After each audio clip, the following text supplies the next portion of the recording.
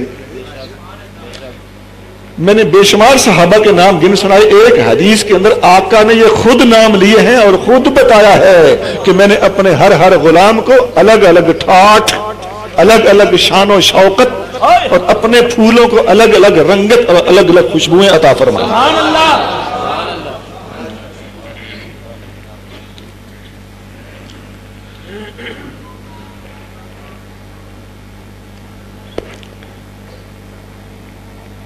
یہ میں نے ایک حدیث ایسی بیان کی کہ اس میں اتنے صحابہ کا ذکر خیر یکجا آ گیا ہے کہ اب میں یہاں سے اپنے موضوع کی طرف منتقل ہوتے ہوئے آسانی محسوس کروں گا۔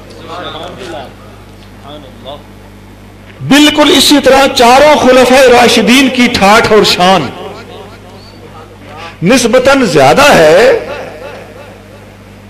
اور ان میں سے ہر ایک کو جب الگ الگ پڑھا جائے،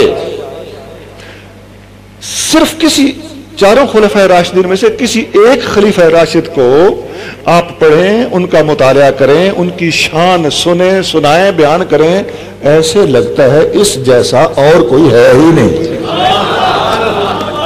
سبحان اللہ، سبحان اللہ، عظیم نکتہ ہے۔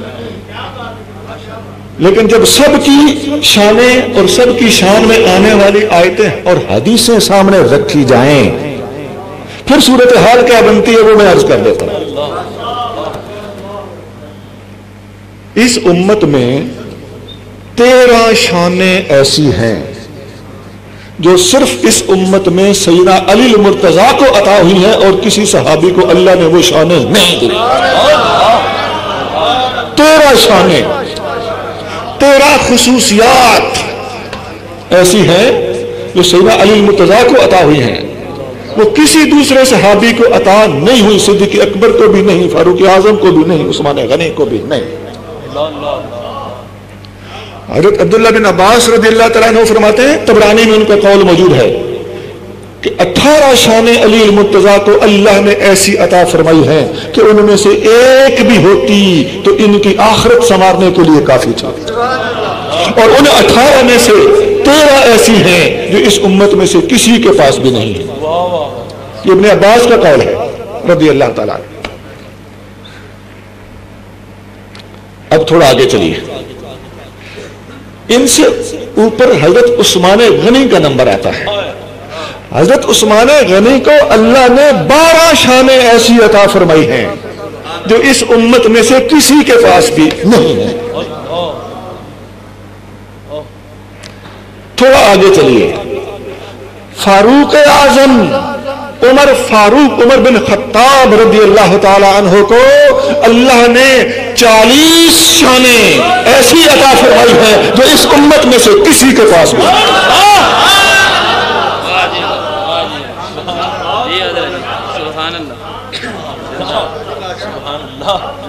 اور اوپر چلیے، سیدنا صدیق اکبر رضی اللہ تعالی عنہ کو اللہ کریم جل شانہ نے 55 شانیں ایسی عطا فرمائی ہیں جو اس امت میں سے کسی کے پاس بھی نہیں۔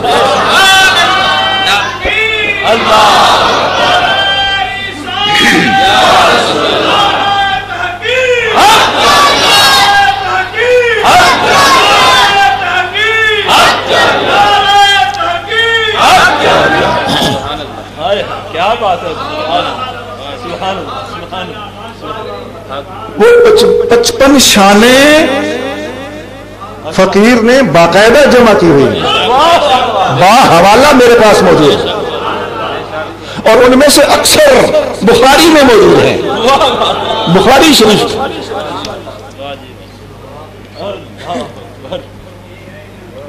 میں نے بتایا نا کہ جس کی شان اکیلے کی سنو گے ایسا لگے گا اس جیسا کوئی نہیں۔ جب میں نے کہا تھا کہ سیدنا علی المرتضیٰ کی 13 شانیں ایسی ہیں جو اس امت میں کسی کے پاس نہیں، آپ سب سوچوں میں پڑ گئے ہوگے کہ شاید ان جیسا کوئی نہیں ہوگا۔ جب میں نے عمر بن خطاب کی 40 شانیں بیان کی، ان کی خصوصیات بیان کی، تو آپ لرز گئے کہ شاید یہ تو ان سے بھی آگے بڑھ گئے، ان جیسا اور کوئی نہ ہوگا۔ جب میں نے صدیق اکبر کی 55 شانیں بیان کی تو آپ نے سمجھ لیا کہ صدیق اکبر کا نمبر پہلا ہے۔ اور سنی الحمدللہ کسی اللہ کے پیارے کی شان بیان کرنے میں بخل سے کام نہیں لیتے۔ جو قرآن و سنت نے بتایا ہے اسے چھپانا سنیت نہیں ہے، اور ہمارا تو ایمان ہے کہ ہر کی شان کو کھل کر بیان کیا جائے۔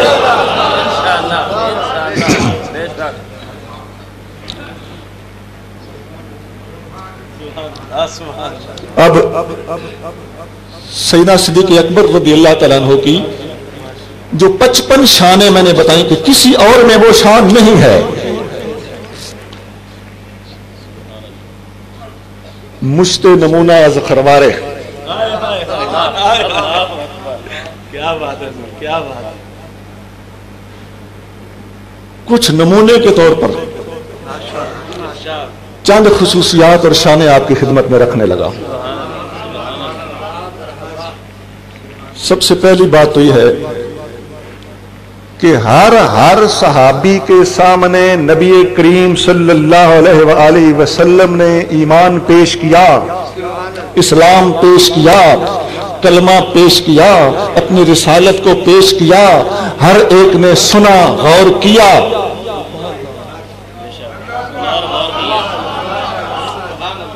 لیکن صدیق اکبر، خدا کی عظمت کی قسم، صدیق اکبر واحد صحابی ہے جو نبی کریم صلی اللہ علیہ وسلم کی نبوت اور رسالت کے اعلان کا پہلے سے منتظر تھا کہ کب میرا آقا نبوت کا اعلان کرے اور میں محمد رسول اللہ کی گواہی دوں۔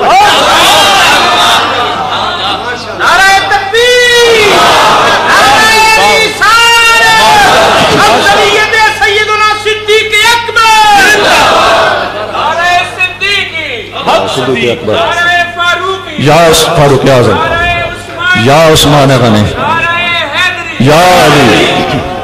ماشاءاللہ ماشاءاللہ۔ حدیث میں آتا ہے حضور صلی اللہ علیہ وسلم نے فرمایا کہ میں نے جس پر بھی اسلام پیش کیا اس نے غور کیا، مگر ابو بکر نے ایک لمحہ بھی غور نہیں کیا۔ بغیر غور کے اس نے میرا کلمہ پڑھا ہے.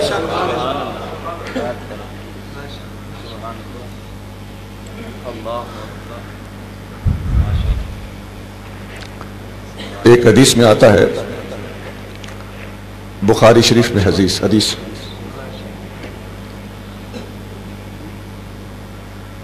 نبی کریم صلی اللہ علیہ وآلہ وسلم نے خطاب کیا. صدیق اکبر کی شان میں خطاب ہے. صدیق کی شان میں اور بھی خطابات ہیں. میں ایک خطاب آپ کو سنانے لگا ہوں بخاری شریف. حضور صلی اللہ علیہ وسلم نے فرمایا ایھا الناس، اے لوگو، یہ خطاب کا انداز ہوتا ہے، اے لوگو، ان اللہ بعثنی الیکم، اللہ نے مجھے تمہاری طرف رسول بنا کر بھیجا. وقلتم کذبت، تم نے کہا کہ تم جھوٹ بولتے ہو، معاذ اللہ. وقال ابو بکر صدق، اور ابو بکر نے کہا کہ میرا نبی سچ کہتا ہے. صرف پڑھے لکھے بندے ذرا غور کیجئے. اس حدیث کو میں تھوڑا سا اس کا ترجمہ آسان طریقے سے کرنے لگا ہوں. فَقُلْتُمْ كَذَبْتَ، اے لوگو تم نے مجھے کہا. کذبتا اس کا لفظی معنی ہوتا ہے، یہ واحد مذکر مخاطب کا صیغہ ہے. اس کا معنی ہوتا ہے تو جھوٹ بولتا ہے، معاذ اللہ، خاتم بدہن. تو جھوٹ بولتا ہے، یہ منہ پہ کہا جاتا ہے نا کسی کو، کسی کی غیر موجودگی میں تو نہیں کہتے، سامنے کوئی ہو تو اسے کہا جاتا ہے تو. تو ترجمہ یوں بنا، لوگوں تم نے مجھے منہ پہ کہا کہ تو معاذ اللہ جھوٹ بولتا ہے. وقال ابو بکر صدق، صدق کا معنی ہوتا ہے وہ سچا ہے.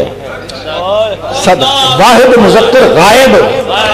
اس کا ترجمہ کیا بنا، تم لوگوں نے مجھے منہ پہ کہا کہ تو جھوٹ بولتا ہے معاذ اللہ، اور ابو بکر میری غیر موجودگی میں لوگوں سے لڑتا رہا اور قائل کرتا رہا کہ میرا نبی سچا ہے.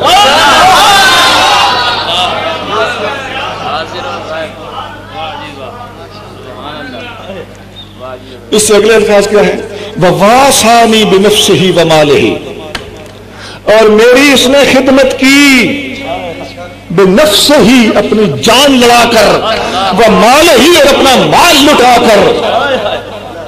فَهَلْ أَنْتُمْ تَارِكُوا لِي صَاحِبِي، فَهَلْ أَنْتُمْ تَارِكُوا لِي صَاحِبِي. لوگوں میری خاطر میرے یار کو کچھ نہ کہا کر، میری خاطر میرے یار کو کچھ نہ کہا کر.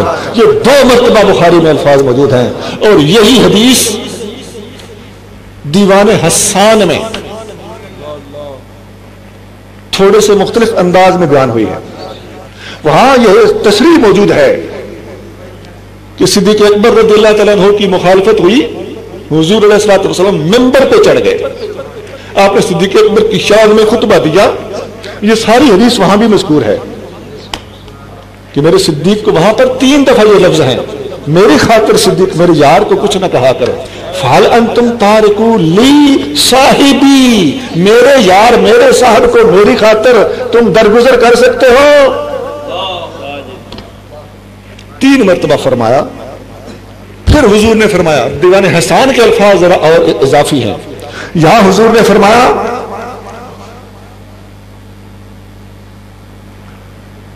اے حسان، ما قلت فی وفی ابی بکر، تم نے میرے اور ابو بکر کے بارے میں کیا کلام لکھا ہے ذرا ہو جائے. میری اور ابو بکر کی اکٹھی شان جو تم نے لکھی ہے وہ ذرا سنا. حضرت حسان بن ثابت کھڑے ہو گئے، انہوں نے پورا کلام سنا دیا. اب یہ حدیث، یہ جو کلام والا جملہ الفاظ ہیں یا حصہ ہے حدیث کا، یہ حدیث مستدرک حاکم میں 2 جگہ موجود ہے اور دوسری بے شمار کتابوں میں بھی موجود ہے. وہاں یہ الفاظ ہیں کہ حضور صلی اللہ علیہ وسلم نے حسان بن ثابت کو فرمایا، اقلت فی ابی بکر شیئا، کیا تم نے ابو بکر کی شان میں بھی کوئی کلام لکھا ہے؟ قلت نعم، وہ کہتے ہیں میں نے عرض کیا یا رسول اللہ میں نے لکھا ہے. قال قل حتی اسمع، فرمایا سنا، میں ابو بکر کی شان سننا چاہتا ہوں. سنیو، یہاں اعلیٰ حضرت امام اہل سنت شاہ احمد رضا خان بریلوی رحمۃ اللہ علیہ اپنی کتاب مطلع القمرین میں لکھتے ہیں کہ صدیق اکبر کی منقبت کی فرمائش کرنا نبی پاک صلی اللہ علیہ وآلہ وسلم کی سنت ہے، اور یہ صدیق اکبر کی خصوصیت ہے۔ حضور علیہ الصلوۃ والسلام نے یا اپنی نعت کی فرمائش کی ہے یا صدیق اکبر کی منقبت کی فرمائش کی ہے، کسی اور کی منقبت کی فرمائش حضور نے نہیں کی، نہیں کی، نہیں کی۔ اب بتاؤ ہماری محفلوں میں کیا کرتے رہتے ہیں ہم؟ کبھی کسی نے صدیق اکبر کی منقبت کی فرمائش کی ہے؟ صدیق اکبر کی منقبت کی فرمائش کرنا نبی کریم صلی اللہ علیہ وسلم کی سنت ہے، اور یہ محبت رسول کا تقاضا ہے۔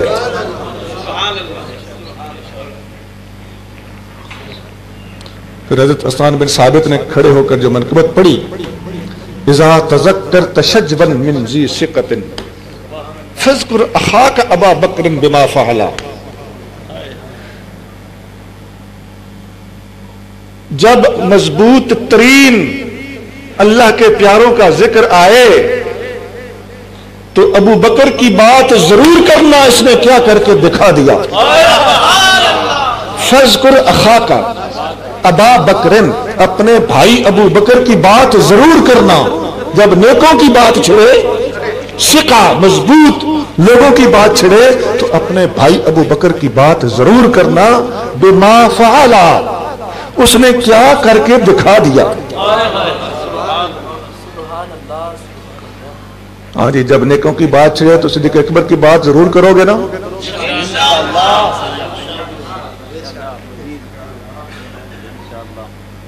وثانی اثنین فی الغار المنیف وقد طاف العدو به اذ صعد الجبل، وہ دو میں سے دوسرا۔ ثانی اثنین قرآن کی آیت ہے نا، سورۃ توبہ کی آیت نمبر 40۔ دو میں سے دوسرا، جب وہ دونوں غار میں تھے اور دشمن غار کا طواف کر رہا تھا، چکر کاٹ رہا تھا۔ وَكَانَ حِبَّ رَسُولِ اللَّهِ قَدْ عَلِمُوا مِنَ الْبَرِيَّةِ لَمْ يَعْدِلْ بِهِ رَجُلًا، وہ رسول اللہ صلی اللہ علیہ وسلم کا محبوب تھا، دنیا جانتی ہے۔ قد علموا، دنیا جانتی ہے، من البریت، اس انسانیت میں، لم یعدل بہ رجلا، نبیوں کے بعد اس کی برابری کرنے والا کوئی نہ تھا۔ نبیوں کے بعد اس انسانیت میں، من البریت، یہ لفظ بریت ہے، حضور صلی اللہ علیہ وسلم کا اس میں گرامی ہے خیر البریہ، پوری انسانیت میں سے افضل، اور یہاں نبیوں میں سے، نبیوں کے بعد پوری انسانیت میں لم یعدل بہ رجلا، ابو بکر خیر البریہ ہے تمام نبیوں کے بعد، اور کوئی بندہ اس کی برابری نہیں کر سکتا۔ یہ جب منقبت سنائی حضور علیہ الصلوۃ والسلام، مختلف کتابوں میں مختلف الفاظ ہیں، ایک لفظ یوں ہے کہ فتبسم رسول اللہ صلی اللہ علیہ وآلہ وسلم، حضور علیہ الصلوۃ والسلام مسکرائے اور فرمایا حسان تو نے سچ کہا، ابو بکر واقعی اسی شان کا مالک ہے۔ گلی گلی نگر نگر ابو بکر ابو بکر، گلی گلی نگر نگر ابو بکر ابو بکر، گلی گلی نگر نگر ابو بکر ابو بکر، نعرہ تحقیق، یا علی، ماشاءاللہ۔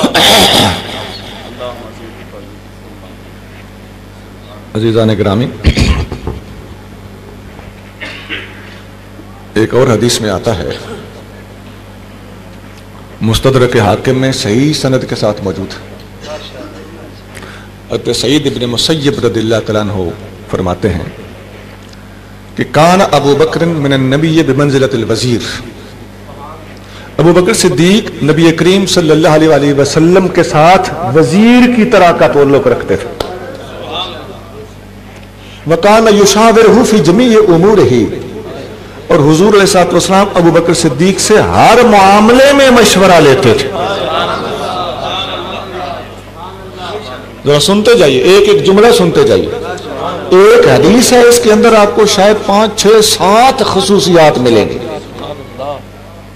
وزیر کے بمنزلہ ہونا 1، ہر معاملے میں مشورہ لینا 2، وَكَانَ ثَانِيهِ فِي الْإِسْلَامِ، وہ اسلام لانے میں حضور کے ثانی تھے.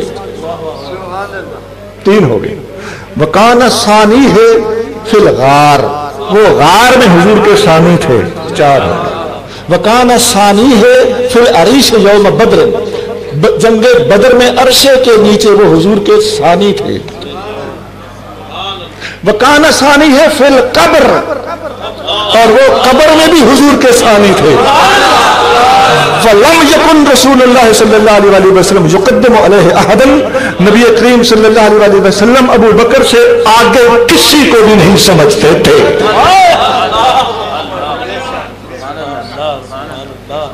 7 خصوصیات ایک حدیث کے اندر بیان.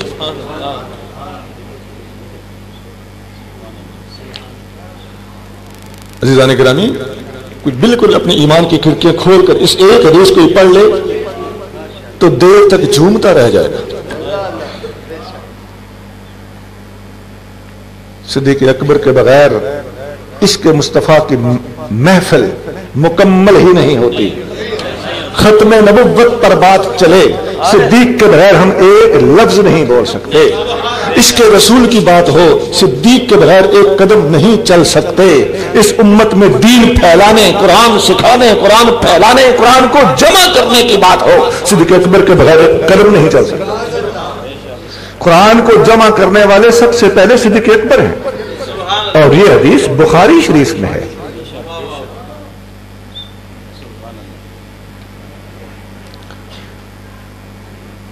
ایک حدیث میں اس طرح آتا ہے، یہ ہجرت والی حدیث بڑی مشہور ہے نا، لیکن آپ نے اکثر غار میں سانپ سے ڈنگ کھانا سنا ہوگا. بڑی پیاری بات ہے، یہ سنیوں کو یاد ہونی چاہیے، لیکن میں تھوڑا سا ہٹ کے گفتگو کرنے لگا ہوں. ہجرت والی حدیث میں آپ کو دوسرے طریقے سے سنانے لگا ہوں جو بخاری شریف میں ہے. وہ اس طرح ہے کہ نبی کریم صلی اللہ علیہ وسلم صبح شام بلا ناغا سیدنا ابوبکر صدیق کے گھر تشریف لے جاتے تھے. یہ اس دنیا میں واحد ہستی ہے جس کے گھر حضور صبح شام تشریف لے جاتے تھے اور آج خود تشریف لے جاتے تھے. پھر ایک دن حضور علیہ الصلوۃ والسلام اپنے روٹین سے ہٹ کر، اپنے ٹائم سے ہٹ کر تشریف لے گئے تو صدیق اکبر سمجھ گئے کہ اللہ خیر کرے، ہجرت کا دن آ چکا ہے. اب صدیق اکبر نے پہلے کیا کیا ہوا تھا دوبارہ بتا دوں، حدیث بخاری شریف میں.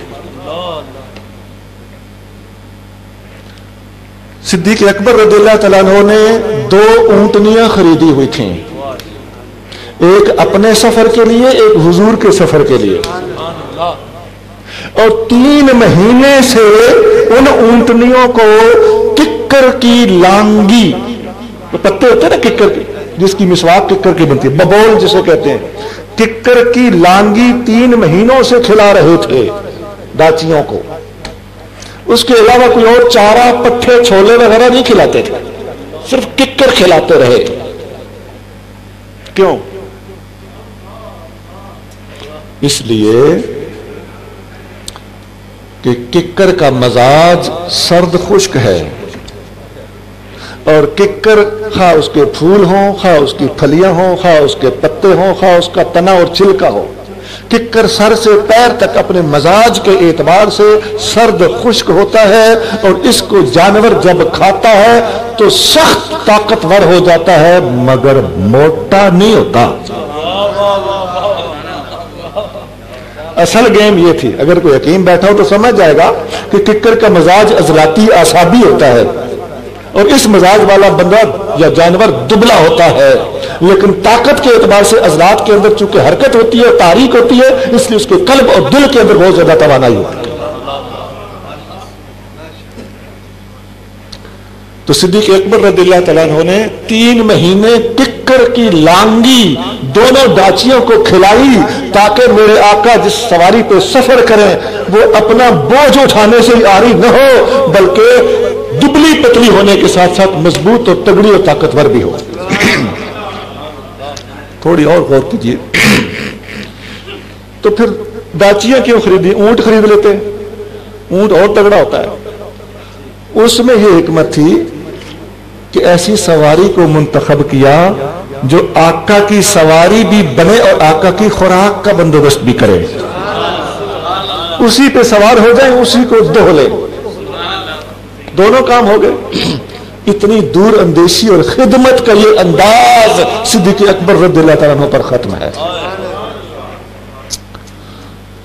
پھر جب محبوب کریم صلی اللہ علیہ وسلم تشریف لائے تو ہجرت کی خبر سنائی.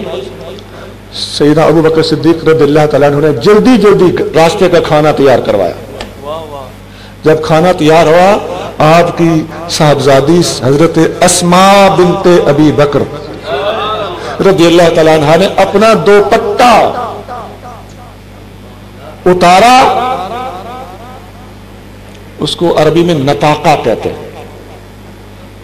وہ دوپٹہ ہوتا تھا, کمر سے بھی باندھتے تھے خواتین اس دور میں. جب گھر میں دیکھا کہ کپڑا کوئی نہیں مل رہا جس میں کھانا باندھا جائے, آپ نے اپنے دوپٹے کے 2 ٹکڑے کیے. ایک ٹکڑا اپنے اوپر لیا اور دوسرے ٹکڑے کے اندر کھانا تیار کر کے باندھا. اس دن سے حضرت اسماء بنت ابی بکر کا لقب پڑ گیا. بخاری میں وہ لقب موجود ہے, ذات النطاقتین, 2 دوپٹوں والی, دوپٹے کے 2 ٹکڑوں والی, 2 نطاقوں والی, یہ ان کا لقب پڑا. اور یہ صدیق اکبر کی صاحبزادی کی خصوصیت ہے. پھر جب محبوب کریم صلی اللہ علیہ وسلم گھر سے نکلے, تشریف لے گئے, تو بعد میں ابو جہل اور اس کے ساتھی صدیق اکبر کے گھر گئے اور حضرت اسماء سے پوچھا تمہارا والد اور تمہارا نبی کہاں ہیں؟ ابو جہل کو بھی پتا تھا نبی یا اپنے گھر ہوگا, اور اگر اپنے گھر میں نہیں تو ابو بکر کے گھر میں ضرور ہوگا.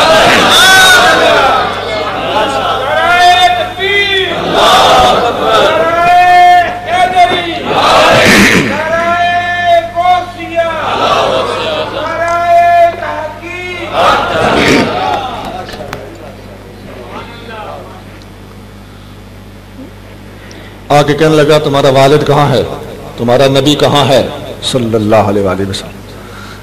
حضرت اسماء کو سب پتا تھا کہ کہاں ہیں. یہ صدیق اکبر کی خصوصیات ہیں.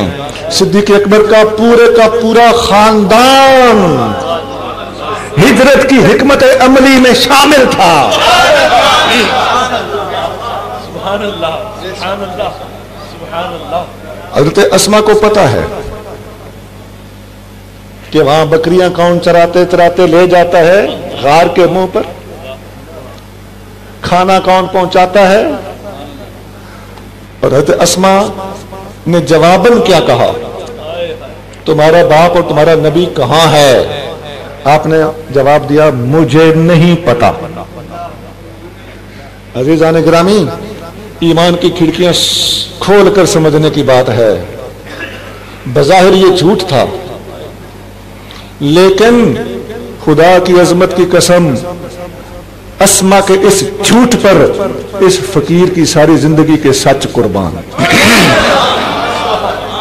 وہ جھوٹ جو اس نے نبی کی جان کی خاطر بولا, اس جھوٹ پر ہمارے سچ قربان. کہنے لگی مجھے نہیں پتا. ویسے یہ بات بتا دوں, کوئی کچے ایمان والے لوگ بھی ہوتے ہیں, معاف کرنا, جنگ کے اندر اس قسم کی بات جنگی حکمت عملی کہلاتی ہے. جنگ لڑنے والے لوگ اپنا روٹ نہیں بتاتے, اپنا راستہ نہیں بتاتے, فوج کہاں ہے نہیں بتاتے. الحرب خدعۃ, جنگ دھوکا ہے. یہ بخاری میں حدیث ہے کہ جنگ میں دھوکا دینا جائز ہوتا ہے. یہ وہ جھوٹ نہیں جو تم ہم عام زندگی میں بولا کرتے ہیں, یہ جنگ کے ضمن کا بولا ہوا حکیمانہ جملہ ہے. اس پر جھوٹ کا لفظ صادق نہیں آتا.